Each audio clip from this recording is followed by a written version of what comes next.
Thanksgiving in America has a way of making every room feel smaller. The dining room in my Chicago house was warm and bright, and the table was crowded with plates, candles, and the people who know how to press my buttons without even trying. My father, Thomas, lifted his glass and said, "You'll never catch up to Cara." He meant it like a joke, but it slid across the table like a dare. Cara, my older sister, the star of New York, smiled into her wine.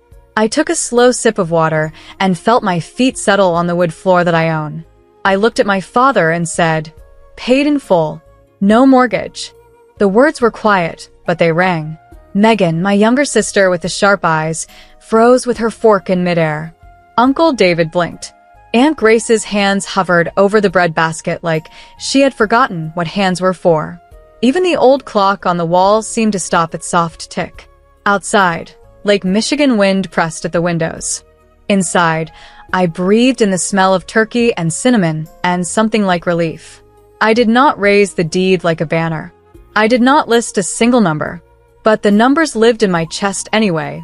I had paid $130,000 down on a brick house on Maple Street and then chipped away at the rest, month after month, until the last check cleared and I could hear silence where debt used to hum. The house cost $312,000 when I bought it, and every dollar I sent felt like laying another brick in the foundation of my own life. There is a kind of quiet that only comes after the final bill is gone. Cara broke the hush first. "You bought a house in Chicago? Cash?" she asked. Her tone tried to be light and failed. I said, "I saved. I worked. I kept my life small until it fit." I thought of the freelance nights in Boston before I moved here, the design jobs for a bookstore in Denver, the rush project from London that wired me 900 pounds when I needed it most. I changed those pounds to dollars and kept going. Each invoice felt like a small step west toward the blue door I would someday paint. My father cleared his throat and tried on a grin. "Well, that's something," he said. He liked results he could measure. Promotions, titles, the kind of success that comes with loud rooms. I like steady things. I like a roof that doesn't belong to a bank, a kitchen window that looks out on a maple tree, a porch light I can leave on for friends. I kept thinking, the house is mine the way a breath is mine. The truth of it sat in my body like warm bread. Megan finally set down her fork and asked if I had named the house. "No," I said. "It just listens." She laughed and said only I would say that. Aunt Grace passed the potatoes, and the room found its voice again. It was as if nothing had changed, and yet everything had. I watched the candles bend a little in the draft, the same way I had bent for years toward one clear goal. America can be loud, but it gives you corners where you can build a quiet life if you insist on it. I did not gloat. I did not hurry. I ate. I poured water. I breathed. Somewhere in me, a door opened and stayed open. I thought of the map on my office wall with Europe written across the sea like a soft promise for another time. But tonight was Chicago, was family, was the simple fact of standing strong on my own floor.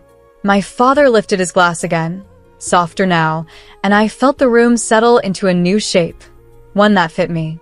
After Thanksgiving, the house felt even more mine. The blue door caught the morning light, and I stood in the kitchen with a notebook that I have kept since Boston.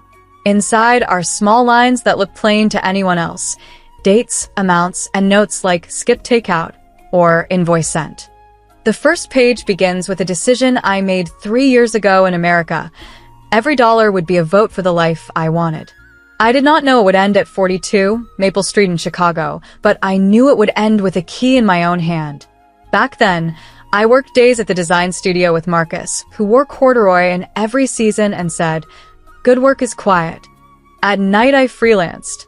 A bookstore in Denver paid me $600 for a cover that smelled like pine and old pages. A bakery in Austin sent $450 for a menu that made the muffins look like small suns. A tech group in Seattle wired $1,200 for a rush set of icons. One week, a publisher in London sent £900 for a poster, and I changed it into dollars and paid off another slice of the house fund. I kept the receipt folded like a charm in my wallet, as if the crisp black ink could steady me. The numbers moved slowly at first. I paid off a $4,800 credit card, the one that hummed in the background of my life like a broken light. Then I saved $18,000 for emergencies because I was tired of sleeping next to fear. I set up transfers on Fridays. $150 to savings if the week was thin, $300 if the week was kind, $500 if I had pulled a late night, and the work went well. I watched the totals climb the way ivy climbs a brick wall. No noise, only progress. When I left Boston for Chicago, Daniel met me at the train with hot coffee and a grin. He had moved to Milwaukee by then, but he drove down to help me carry boxes. "So this is the city where you'll build the life," he said. "This is the city where I'll practice patience," I answered. We loaded my books into the little brick house like they were the first citizens of a new, quiet country. The front rooms smelled like fresh paint and cold air. I listened to the floors, the way they creaked in greeting, as if they understood what it took to get there. Cara called from New York and said I was brave. I heard the traffic through her window and pictured her hair catching the light from a tall building. "It's not brave," I said. "It's arithmetic." I told her about the down payment, $130,000 that felt like the start of a strong bridge, and the remaining balance that I planned to melt with the same steady heat that had carried me across years. "You make it sound like boiling water," she said and laughed. "It is boiling water," I replied. "You keep the flame low, and you do not look away." I tracked everything. Groceries, $58. Bus pass, $75. A museum ticket on a slow Sunday, $12. A small bouquet from the market, $8 that I never regretted. Some months, I took on a second, stubborn job. I typed old manuscripts for a retired professor named Helen who lived near the University of Chicago. She paid $25 an hour and poured tea that tasted like apples. We spoke about books and the long patience of good work. "Your house will like you," she told me, as if houses choose favorites. I went home believing her. When the balance reached the last stretch, less than $9,000, I felt the shift in my chest. I mailed a check for $1,200, then another for $1,500, then one big push of $6,300 using a cushion I had held for a year. I wrote, "Paid in full" on the memo line, not for the bank, but for me. The day the account read zero, the house seemed to breathe with me. The radiators clicked and settled, and the maple outside the kitchen window shook down a few gold leaves as if to clap. I do not think money is glory. I think money is a tool that makes a room feel safe. On the first night after the debt was gone, I cooked lentil soup and buttered toast and ate at the little table I found at a thrift store for $28. I counted my blessings out loud. Marcus, Daniel, Helen, the publisher who sent 900 pounds at the right hour, the long train rides, the quiet mornings, this roof. I folded the notebook shut and slid it into the drawer by the sink. Then I turned off the light and let the house listen to me sleep. When the wind comes off Lake Michigan, my blue door trembles like it wants to speak. Mornings in Chicago start with the soft click of the mail slot and the smell of coffee drifting through my little brick house. I keep to a quiet rhythm. I sweep the front steps. I water the mint by the railing. I check the roofline the way some people check a mirror. The house answers back in small ways. The even hum of the heater, the gentle creak in the hallway, the steady light that lands on the kitchen table at 10. I have learned to hear these things as sentences. I have learned that a home can hold a voice, and that voice can calm a person like me. On Saturdays, I walk to the market with a worn canvas bag and a short list. Apples, bread, eggs, beans, and flowers if the week allowed it. I keep an envelope in my coat marked kindness, and I tuck small bills inside. $5 to the busker who plays a sweet, slow guitar, $10 for a neighbor short on change, $8 for extra flowers when Aunt Grace visits. Marcus meets me sometimes and buys a bag of oranges he swears are better for the soul than any sermon. On those mornings, he tells stories about Denver and a road trip he wants to take across America.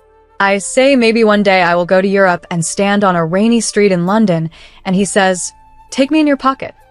We laugh and head back to Maple Street, where the house seems to hear us coming. Across the street lives Mrs. Rivera, who bakes cookies that can silence a room. Her son, Luis, helps her with the porch when the snow piles up, and I slip him $20 each time, even though he shakes his head. "You don't have to," he says. "I know," I answer, "but I want to vote for your time."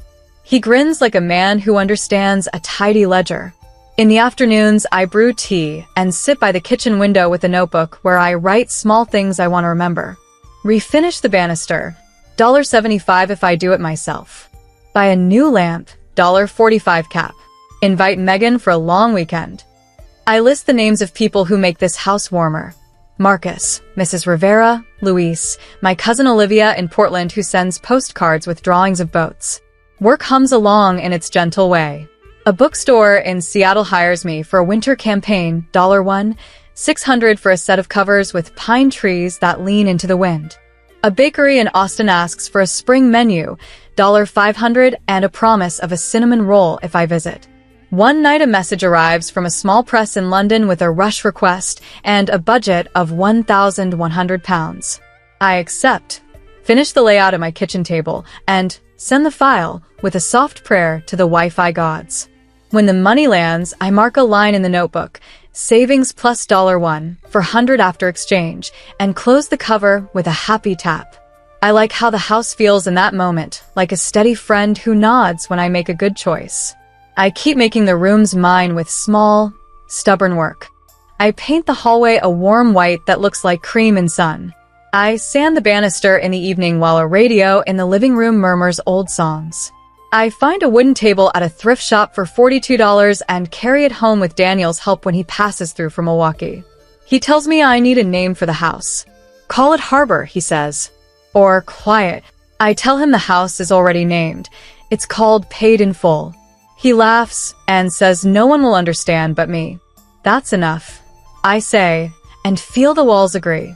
Some nights, when the lake is loud and the sky throws down hard weather, I make lentil soup and read by the blue door.